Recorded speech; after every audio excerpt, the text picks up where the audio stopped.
4 PM news network में दोस्तों आपका स्वागत है। मैं हूं आपके साथ राशिद जहीर। पूर्व सीजेआई चंद्रचूड़ साहब, सिक्का चल रहा था। शुरुआत में तो समझ में भी नहीं आया कि ये काम किस प्रकार से करना है। आखिर में जाते जाते जाते खुले लोगों की समझ में आया कि नहीं, ये तो सत्ता पक्ष के साथ खड़े हैं। कभी कभी कुछ फैसलों से ऐसा लगता था कि कमजोर लोगों के, पीड़ित लोगों के साथ खड़े हैं। बहरहाल उन्हीं के मुतालिक खबर लेकर हाजिर हुआ। घर में जिसमें रह रहे थे सरकारी घर था, छोड़ नहीं रहे थे। सुप्रीम कोर्ट ने लिख दिया है अब केंद्र की सरकार को खाली कराओ घर। देखिए, एक मिसाल है आम लैंग्वेज में कि आज के पाथे आज नहीं जलते। बात ही बहुत छोटी सी है। छोड़ना ही चाहिए था, कुछ उसमें समय मिल गया था, लेकिन आपकी कौन सी लालसा थी।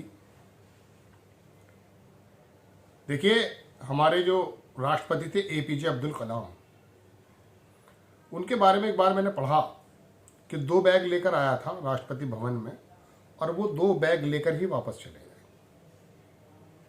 एक मर्तबा उनके परिवार के सदस्य, अच्छा खासा बड़ा घर था, वो राष्ट्रपति भवन में आए, कुछ दिन रहे, मिले।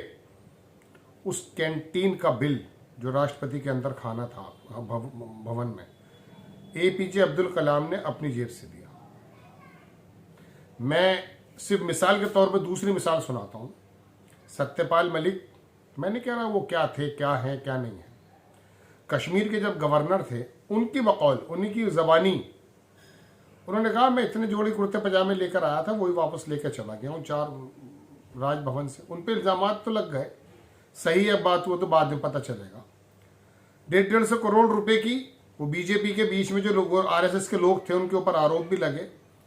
क्योंकि ये आरएसएस के जो आते हैं प्रचारक और उसके संगठन में जो आके शामिल होते हैं, इनकी बड़ी धाक होती है।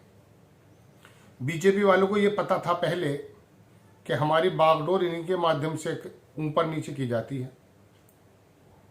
तो 150 करोड़ रुपए की फाइल्स बताई गई थी, वो बीच में थे, लेकिन वो ठुकरा दी। उन्होंने ऐसा कहा था।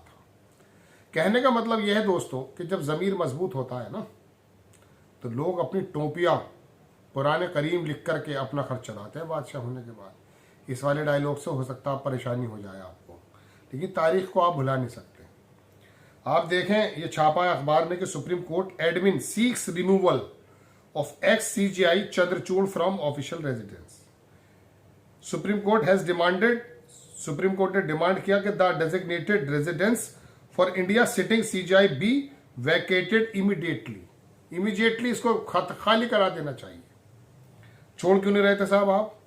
एक पत्रकार लिखते हैं कि सुप्रीम कोर्ट चंद्रचूड़ को बेघर करना चाहता है, अगली गणेश पूजा तक भी रुकने नहीं देगा। ये देखिए क्या कटाक्ष है, अगली गणेश पूजा तक भी रुकने नहीं देगा। उस गणेश पूजा में कौन लोग शामिल हुए थे आपको मालूम है। बात यह है दोस्तों कि ये सुप्रीम कोर्ट और ये कोर्ट ही बची हैं सिर्फ, जिनके बारे में थोड़ा बहुत विश्वास रहता है। और आम आदमी जब परेशान होता है, मैं शुरुआत से ही आपसे कहता हूं, उसकी नजर कहीं, चूंकि सब कुछ तरम भरम हो चुका है। आप सरकारी विभागों में जाकर देखिए, हालात ये हैं, इतना बड़ा टीका लगाकर बैठा है, कोई प्रॉब्लम नहीं है टीके से, लेकिन इसे टोपी से प्रॉब्लम है। विभाग के किसी कोने में कहीं छोटी सी जगह पर 5 मिनट की नमाज अगर उसने पढ़ ली है तो वीडियो बना करके हंगामा कर दिया है, अगर मस्जिद दूर है तो। ट्रेन के अंदर पूरी 4-3 बजे उठ करके जो है अपना बजाना शुरू कर देते हैं, कोई प्रॉब्लम किसी को नहीं है। डांडिया खेल रहा था मंत्री रेलवे स्टेशन पर, लेकिन किसी कोने में ट्रेन का इंतजार है, आने वाली है, नमाज का वक्त हो गया, ईश्वर को याद करने का वक्त हो गया, और उसने कोने में कहीं को नमाज की वो बना ली है। तो इस टीके लगे हुए आदमी को इतना जहरीला बना दिया कि यही वीडियो बनाकर सबसे ज्यादा ऑब्जेक्शन उठा रहा है। आप तो ऐसे न थे टीके वालों, मैं इस बात का गवाह हूं। मैं वैष्णो देवी गया 96, 97, 98 के बीच में, स्कूल खत्म हुआ था हमारा। 13 किलोमीटर 17 किलोमीटर की चढ़ाई है वो, जब कटरा से चलते हैं मेरे दोस्त के साथ। हम कटरा तक, जम्मू से कटरा पहुंचे, कटरा उतरे, वहाँ एक पिट्ठू मिला, उसने हमें अपना रजिस्ट्रेशन बिल्ला दे दिया, हमारा सामान तो ले गया वो, उसके अलग रास्ते होते हैं। अब हम जब चले तो मोहम्मद रफ़ी का वो गाना मैं गाता हुआ जा रहा था, तूने मुझे बुलाया शेरा वाली। रात में ईशा की नमाज का वक्त हुआ दोस्तों, यकीन मानिए मैंने उस जगह पर, उसमें एक तो प्लेन चढ़ने की जगह है, आप चाहें तो जीने से भी उतर के आ सकते हैं, ये बात मैं तब की बता रहा हूँ, अब कुछ चेंज हो गए तो बात अलग। नमाजें पढ़ी मैंने वहाँ, मुझे कोई प्रॉब्लम नहीं हुई, लोग गुजर रहे थे, अप्रिशिएट करते हुए जा रहे थे। सांझी छत आया, अधकुआरी आई, ये नाम यूँ बता रहा हूँ ताकि आपको यकीन हो जाए। ऊपर गए, वहाँ क्लॉक रूम बने हुए थे, ऊपर जाके सर्दी बड़ी लगी। अब जब दर्शन के समय आए सुबह, तो मेरे दोस्त जो थे मेरे साथ, मेरे स्कूल के मेट थे, उन्होंने कहा उठ भाई ये क्या हुआ, चलो, क्योंकि नहाना पड़ेगा। फिर मैंने कहा यार सुबह सुबह नहाना तो मुश्किल है, चलिए नहा लिया। अरे जैकेट उतारनी पड़े, अरे यार जैकेट क्यों उतार रहे, अरे चमड़े की जैकेट, बेल्ट तक उतार दी चमड़े के साथ। जब वापस आए दर्शन करके, तो जम्मू में जिस परिवार में हम रुके हुए थे, हमें नहीं मालूम था, बच्चियों ने, जो छोटी छोटी बच्चियां थी 10, 12, 15, 20 साल की, उन बच्चियों ने हमारे पैर उसमें रखे थे कि चल क्या है। इस माहौल को किसने बर्बाद कर दिया है, सवाल ये है।